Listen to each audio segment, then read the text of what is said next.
महाभारत में mail pregnancy से जुड़ी एक अनोखी और चौंकाने वाली कथा मिलती है।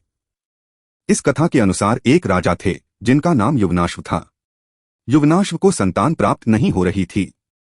संतान की इच्छा में उन्होंने वैसा ही यज्ञ करवाया जैसा रामायण में राजा दशरथ ने करवाया था।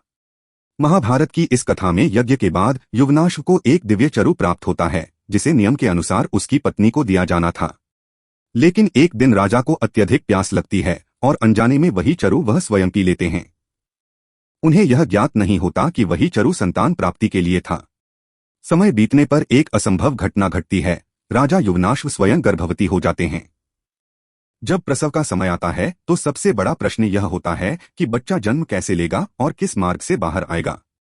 भय और असमंजस की स्थिति में युवनाश्व देवताओं का आवाहन करते हैं। इंद्रदेव प्रकट होते हैं। देवताओं द्वारा युवनाश्व की जंघा को चीरकर बच्चे को बाहर निकाला जाता है।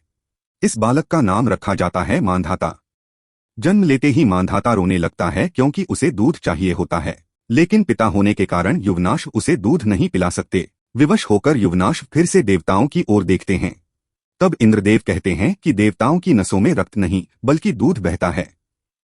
यह कहकर इंद्रदेव अपना अंगूठा काटते हैं और बच्चे को दूध पिलाते हैं। मानधाता उस अंगूठे को चूसता है और उसी क्षण एक संकल्प लेता है। कहा जाता है कि यही कारण है कि आज भी बच्चे अपना अंगूठा चूसते हैं, मानो यह कामना करते हों कि इंद्र का दूध उनकी नसों में बहे।